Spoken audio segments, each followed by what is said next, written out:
E aí, tudo bem? Bem-vindo de volta ao Reafogado. Hoje a gente vai dar uma olhada em duas partidas que eu joguei mais cedo, ainda naquela nossa série subindo de rate no chess.com. As duas foram contra oponentes de mais ou menos 1200 a 1300 de rating, e as duas foram num tema bem familiar, digamos assim, e um pouco engraçado até, e a gente vai aprender uma lição muito interessante com essas partidas. Diferente dos outros episódios, nesse a gente vai ver duas partidas no mesmo vídeo, porque as duas contaram com um tema extremamente similar, que você já deve saber pelo título, e a gente vai tirar uma lição muito interessante dessas partidas. Então, vamos lá para a primeira. Eu comecei de pretas, né? O oponente abriu com E4 e eu joguei C5. Acho que é a primeira vez nessa série que eu jogo a defesa siciliana e foi até interessante porque deu para descobrir uma coisa bem curiosa. O meu oponente aqui jogou cavalo para F3, que é a siciliana aberta, né? Bem normal. Eu joguei D6, que é o lance mais comum. Recentemente, cavalo para C6 tem sido bem popular.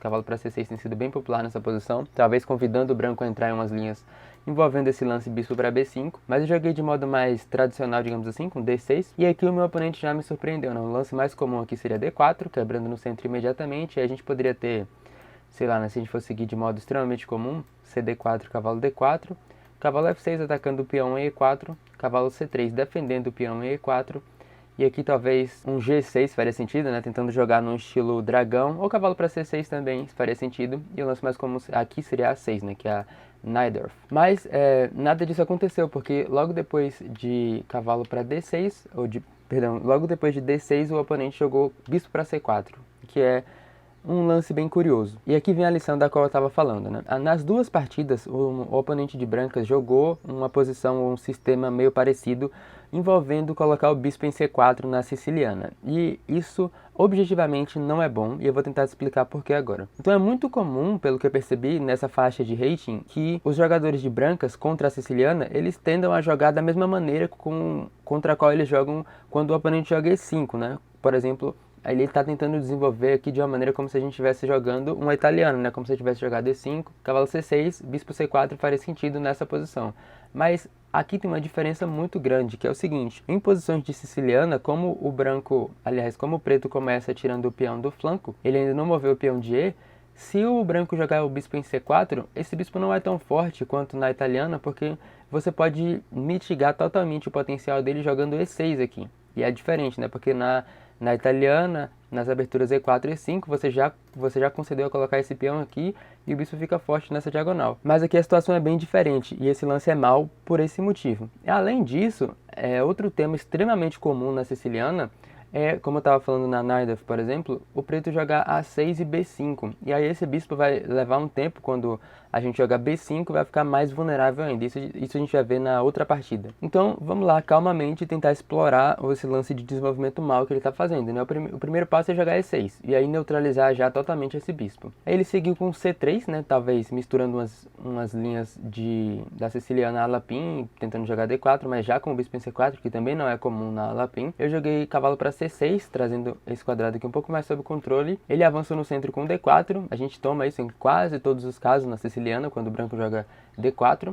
E depois de CD4, o cavalo F6, atacando o peão em E4 mais uma vez. Aqui vem outro ponto pelo qual não é talvez a melhor das ideias colocar o bispo em C4 nessas posições. Aqui o oponente jogou o cavalo para C3, que parece um lance extremamente natural, só que se você tem alguma experiência até em posições de E4 e 5, você vai conhecer esse tema que envolve capturar esse peão aqui, mesmo que o cavalo esteja defendendo, que foi o que eu fiz, para seguir depois recuperando a peça sacrificada com essa forca, jogando D5. E agora ele não tem como salvar as duas peças ao mesmo tempo, ele vai ter que devolver o material. A gente não ganha um peão porque ele pode tomar em D5 e depois de dama para D5 ele recupera o peão que a gente tomou em E4, mas a ideia não é ganhar um peão, a ideia é neutralizar, digamos assim, as chances de criar problemas que o branco tem nessa posição. Que é exatamente o que ele quer, né? O branco quer jogar com a iniciativa, quer atacar. Se a gente conseguir neutralizar as forças dele, a gente já está fazendo o progresso de pretas na abertura. Aqui o lance que eu estava esperando seria cavalo para C6, né? Em cujo caso dá até para jogar dama A5 ou simplesmente voltar a dama para D8 também funciona. Só que ele jogou dama para E2 aqui, na ideia de defender o cavalo em vez de mover ele devolvendo o tempo na dama. Só que isso pendura o peão aqui em D4, porque agora tanto a minha dama quanto o meu cavalo estão atacando esse peão. Então eu joguei cavalo por D4 e em um lance ele pendurou a dama, ele jogou roque, sem perceber que cavalo D4 ataca a dama, e depois de cavalo por E2 ele resignou a partida, não tem o que fazer, é cheque, assim que ele mover ele vai perder mais uma peça, e aí a posição está completamente perdida. Lógico que isso não foi um resultado direto do lance mal que ele fez na abertura, foi uma pendurada, acontece. Então a lição dessa partida principalmente é essa: quando o oponente jogar, se estiver jogando siciliano e o oponente jogar bispo para C4, que é um lance mal, a ideia para explorar esse lance é jogando E6 para neutralizar a força do bispo, e aí desenvolve normalmente, e o branco vai perceber que esse bispo em C4 está mal colocado, como acabou acontecendo aqui. A gente conseguiu tirar vantagem da posição dele exatamente pelo fato de que esse bispo está mal colocado aqui. Vamos para a próxima partida. Então aqui mais uma vez a gente está de pretas, E4, C5 a defesa siciliana, e aqui o branco já jogou bispo C4 direto, que é assim, a maneira mais comum se você quiser jogar esse tipo de ideia, né? Essa abertura até tem um nome, chama Baudelaire, ataque Baudelaire, mas não é lá a melhor das opções que o branco tem, definitivamente. Mais uma vez, a ideia aqui é jogar com E6 e neutralizar a força desse bispo, e aí talvez seguir mais tarde com D5, ganhando mais tempo ainda nesse bispo, como a gente vai perceber mais pra frente. Ok, ele jogou D3 aqui, acredito, né, tentando jogar um sistema envolvendo tirar o bispo e depois fechar a cadeia de peões aqui. Ele está atrasando com D4, que seria um pouco mais ambicioso, especialmente jogando de brancas, né? Isso aqui não cria muitos problemas pra gente. E como ele não está fazendo nada assim grave, nada que coloque pressão na nossa posição, eu aproveitei o tempo para jogar A6 e misturar aquelas ideias, né? Agora eu quero jogar B5, forçar esse bispo a voltar, talvez colocar o nosso bispo em B7 e meio que ganhar espaço gratuitamente na ala da dama. Ele jogou cavalo para C3 aqui, eu joguei B5, bispo B3 e bispo B7. E agora a gente vai ter pressão ao longo dessa diagonal, e esse bispo aqui está extremamente mal colocado. Ele só é um alvo, é vulnerável, ele ajudou a gente a ganhar espaço e ele não está fazendo absolutamente nada nessa diagonal. Então ele seguiu com cavalo para F3, D5, como eu estava falando, a mesma ideia, ganhando mais espaço. Ele jogou ED5, ED5 e A3, porque aqui se ele perder tempo, tipo com roque, C4, já encurrala o bispo, né? Ele poderia tomar, esse bispo não tem para onde ir, trocar as damas não faz diferença, esse bispo está encurralado de qualquer jeito. Então ele jogou A3 nessa ideia, para que se a gente jogasse C4, ele pudesse voltar o bispo para A2, ele tem esse quadrado. Mas você percebe mais uma vez como essa peça se torna basicamente um alvo aí. Então eu segui com o cavalo para F6, ele jogou bispo para G5, cravando o cavalo, bispo E7 bloqueando e já preparando, talvez para lidar com qualquer problema ao longo dessa coluna E aqui, se ele fizer o roque. Ele jogou dama para E2, cravando o bispo, eu fiz o roque. Acaba que esse lance dama E2 não se torna muito produtivo para o branco, porque crava o bispo por um lance, mas eu vou fazer o roque e depois jogar a torre em E8, e aí tirar vantagem da posição dessa dama dele em E2. Ele jogou o roque, agora eu joguei torre 8, já mirando alguma possibilidade de um descoberto, né, porque a torre está alinhada com a dama dele. Ele jogou torre A para E1, que eu achei uma decisão curiosa, mas ok, nada demais até aqui. A gente segue desenvolvendo, ele não tem ameaça, esse bispo está mais que suficientemente defendido, essa bateria aqui não cria problemas. A única coisa que a gente tem que tomar cuidado agora é com a possibilidade de ele capturar aqui, né, porque se ele jogar bispo por F6 e a gente jogar bispo por F6, essa torre não está suficientemente defendida atrás, né, a dama dele e a torre estão atacando duas vezes. Então a gente teria que tomar com o peão, é meio desconfortável jogar isso. Então eu joguei cavalo B para D7, que defende mais uma vez essa peça. Agora, se ele tomar, a gente pode recapturar de cavalo. E ao mesmo tempo, agora dá para recapturar de bispo, porque essa torre veio para a defesa dessa.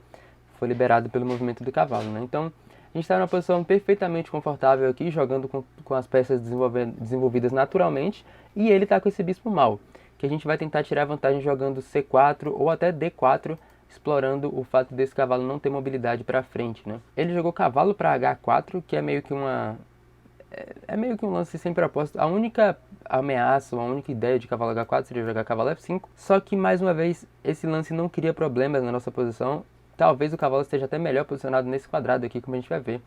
Então, eu joguei D4, aproveitando que o cavalo dele tem problemas aqui, ele não consegue mover para cá nem para cá, então ele tem que voltar a peça. Ele jogou cavalo para H2, do meu ponto de vista cavalo B1 seria mais produtivo, tentando jogar cavalo D2 e cavalo F3, mas aqui ele jogou cavalo A2, e aqui eu segui, agora é meio que a hora de achar um plano, né? Eu joguei dama para C7, que é o melhor lance, com uma ideia muito simples. Eu quero jogar bispo para D6, liberar um ataque da minha torre à dama dele e ao mesmo tempo atacar esse peão em H2, que agora ficou indefeso porque o cavalo dele moveu de F3, onde antes defendia H2. Então, explorando meio que o posicionamento estranho das peças dele. Ele jogou cavalo para F5 com aquela ideia, só que isso não muda o fato de que bispo para D6 ataca H2 e ataca a dama.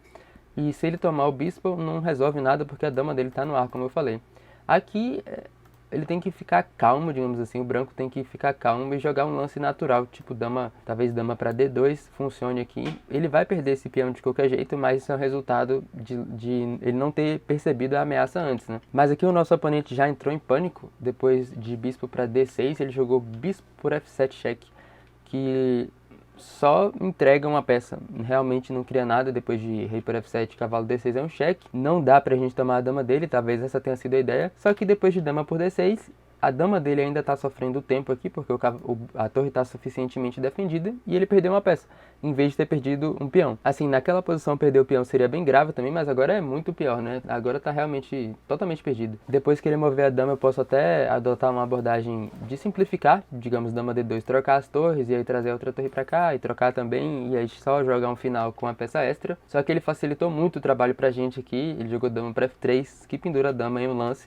As duas partidas acabaram com o oponente pendurando a dama em um lance, e nas duas eles jogaram bispo para C4, o que basicamente não deu chances nenhuma, né? Essa partida o branco sobreviveu por mais tempo, mas é isso que acontece, né? Quando você está jogando numa posição onde suas peças não têm atividade e você não tem mobilidade para frente, né? Você não tem um plano claro, não tem uma maneira de fazer progresso clara, você acaba fazendo lances que mais atrapalham a sua posição do que ajudam, e sob a pressão esse tipo de erro acontece, né? Então esse foi um vídeo mais curto, eu espero que você tenha gostado, eu espero que você tenha tirado uma lição disso. Basicamente, em uma frase, a lição é: não jogue bispo C4 na siciliana, a menos que você saiba muito bem o que você está fazendo e tem alguma coisa preparada, né? O que claramente não é o caso nessa faixa de rating. E se você joga a siciliana mais ou menos nessa faixa, dos 1000 aos 1400, e você vê muito bispo C4, eu espero que esse vídeo tenha te ensinado algumas maneiras de tentar explorar esse lance estranho que o branco costuma fazer, achando que está jogando uma italiana na siciliana. Então é isso, como sempre, se ficou alguma dúvida, deixa nos comentários. Eu espero que você tenha gostado e até o próximo vídeo.